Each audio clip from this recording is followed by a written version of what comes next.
Hello everyone, welcome back to Kakin Soccer World.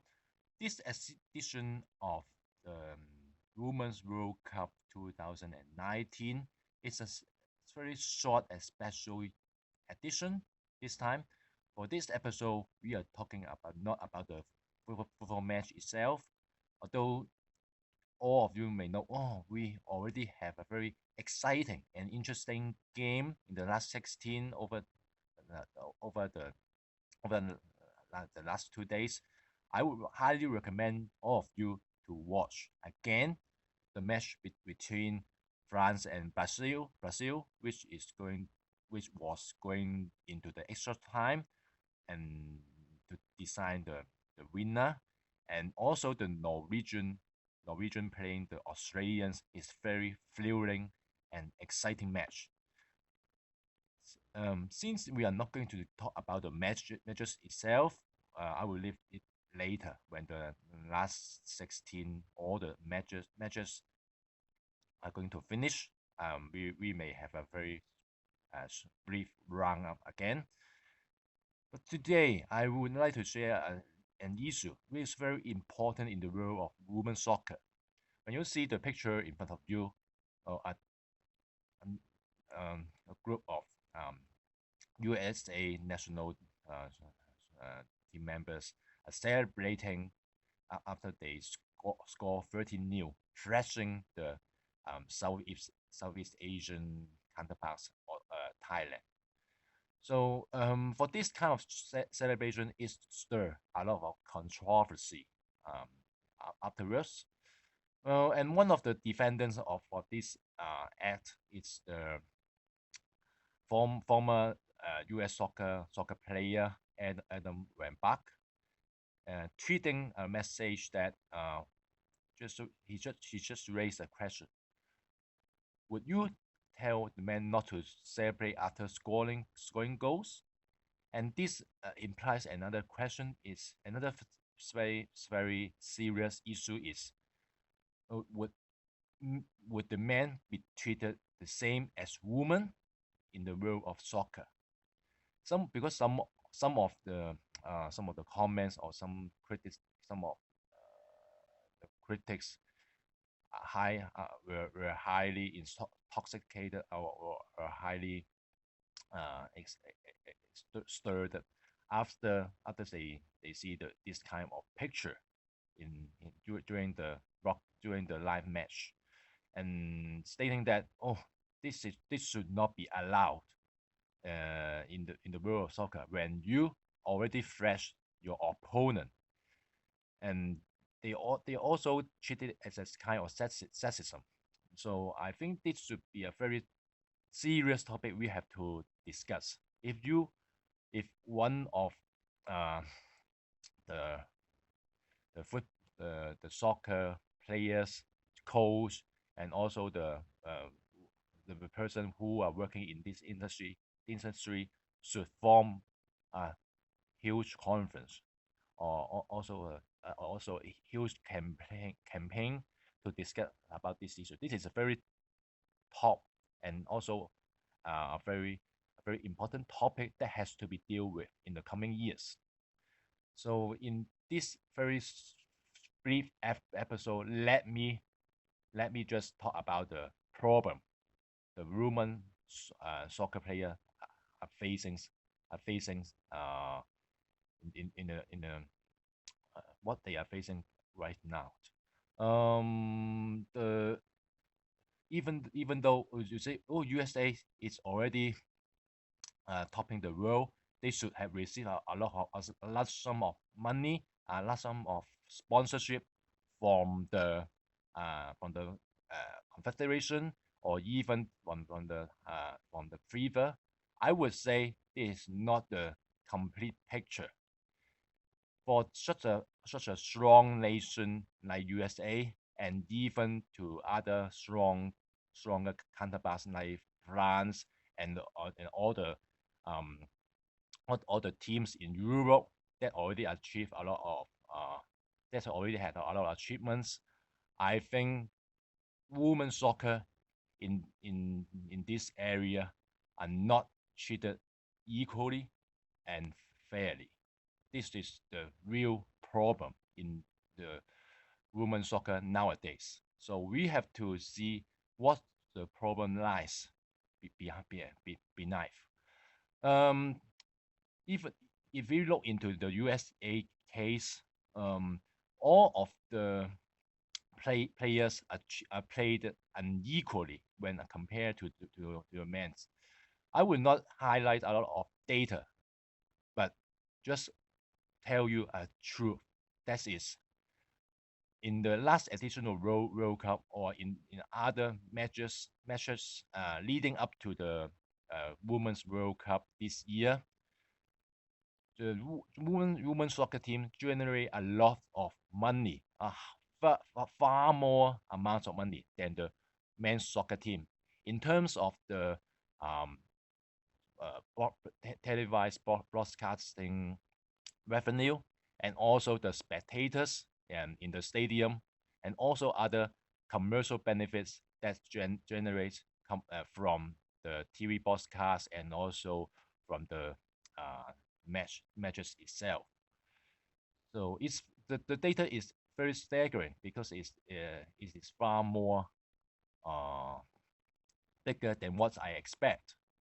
So even though with this improving and also very um, encouraging data, one would say they has been treated unequally when comparing to what the men receive um, in the world of soccer.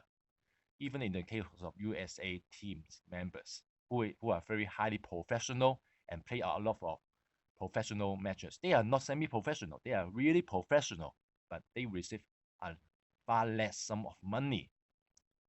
So this is the main problem. And a lot of players already stand against the unequal treatment. But this is very long fight. Even though a lot of soccer players and coaches already foresee the problem, the federation and even FIFA maintains that we already did a lot of things to contribute to the development of women's program, including FIFA's who is working on the um, women's soccer development program over the world.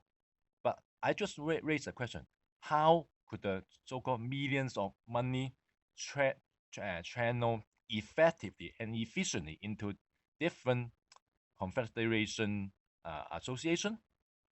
This is a very main problem. They could not exercise the censorship and also the regulation of each um, confederation unless this is really a must for them to report annually or even quarterly of how their money is spent, and also be transparent to all the accounts.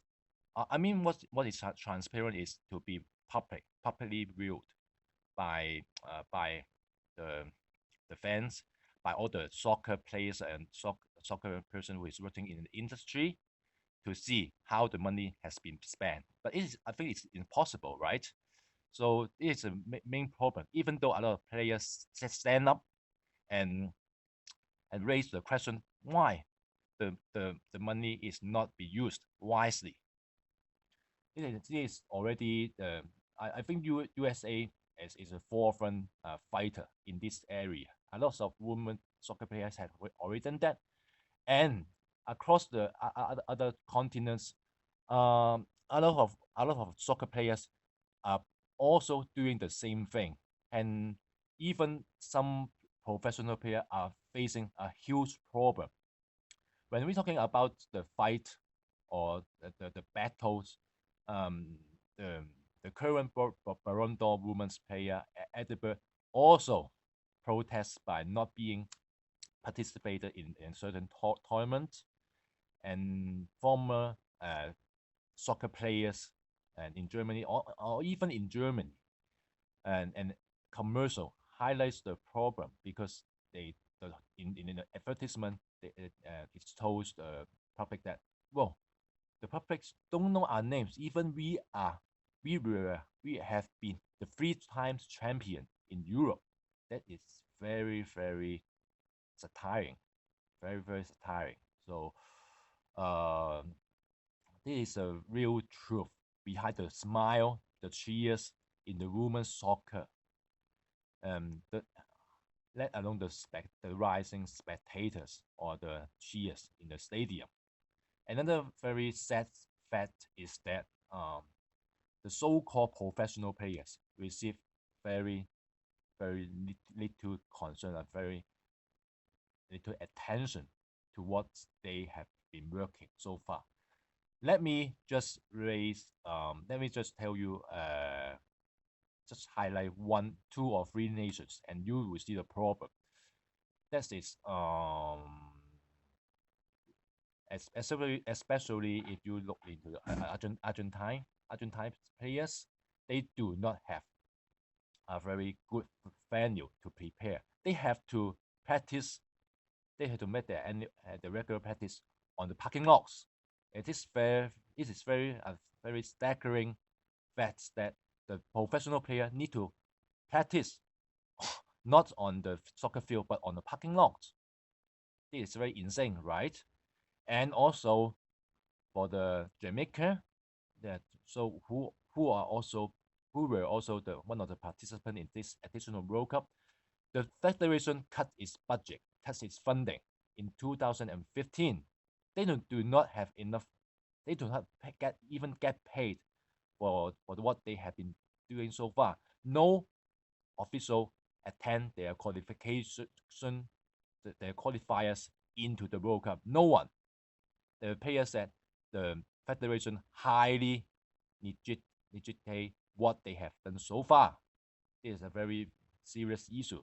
The, the federation itself did not care cast an eye into the women's. And until recently, the federation finally eventually signed a contract with them, and the coach and the players get just a hair sum of money to be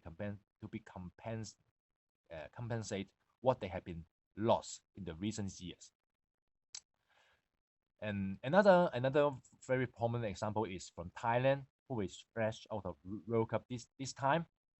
Well, their players, and I think it's very, very similar to Jamaica. They do not receive a huge sum of money. The federation did not fund the women's league and also to the national team. The general manager need to pay the team as a whole. I think in this sense, we need to place the general manager, European Lansam, who is also the owner of the men's soccer team Thai Pot FC. She is a very genuine supporter. I think not only her but her mother also. The whole family support the Thai's women's soccer team. In this sense, a lot of professional soccer team, a women's soccer team, and even the national team has to be subsist itself. They have to rely on the funding outside, on the foundation. They have to fund the foundation to sponsor and to find the funding for the big tournament. It's a very real sad thing. It sounds like soccer team is like the small scale arts organization who is not funded by the government or even by the big corporate. So we want the women's soccer players has to stand against this unequal treatment, and this is a very long-term revolution, like what our Hong Kong people are facing right now. We have to stand against our government to revoke the unequal treaties, unequal laws enforcement. So this is a very, very real topic to be seen, even with the strong nations.